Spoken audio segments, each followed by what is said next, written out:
Ce jeudi 30 novembre, Gilles Lellouche était l'invité de Léa Salamé dans la matinale de France Inter pour parler de son dernier film Soudain seul et a évoqué sa comparaison avec son ami Jean Dujardin. Un soutien indéfectible depuis des années. Gilles Lellouche est à l'affiche du nouveau long-métrage de Thomas Bidéguin aux côtés de Mélanie Thierry, qui sortira en salle le mercredi 6 décembre prochain. Les deux comédiens incarnent un couple qui a décidé de partir faire le tour du monde en bateau après 5 ans de relation. Mais rien ne va malheureusement se passer comme prévu.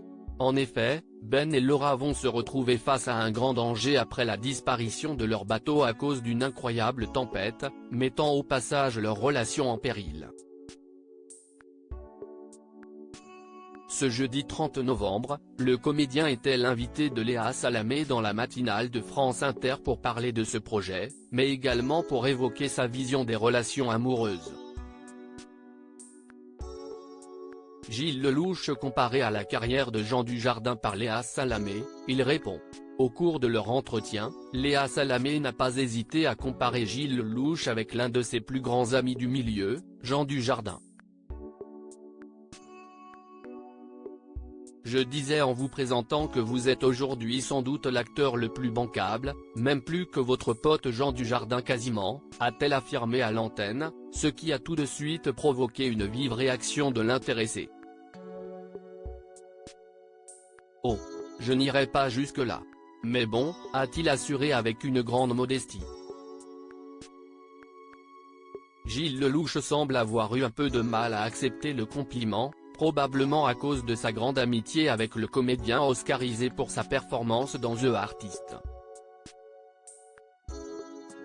En effet, les deux acteurs sont très proches, partant ensemble en vacances ou en travaillant à plusieurs reprises sur des projets communs au cinéma. Je n'en attendais pas tant, Gilles Lellouche revient sur son succès et sa lutte contre l'embourgeoisement. Léa Salamé a tout de même pointé du doigt son grand succès au fil des années et de ses nombreux projets, une énorme réussite qu'il n'avait jamais imaginée, je n'en attendais pas tant pour être honnête. Je n'en attendais pas tant. La journaliste lui a ensuite demandé comment il faisait pour lutter contre l'embourgeoisement après une telle carrière dans le milieu. Par le travail. Par le travail. Pas en essayant de reproduire un succès en se disant que je vais reprendre un scénario qui ressemble à celui d'avant comme ça, je vais m'assurer un petit fond de public. C'est assez sordide. Il ne faut pas être les économes de sa propre carrière.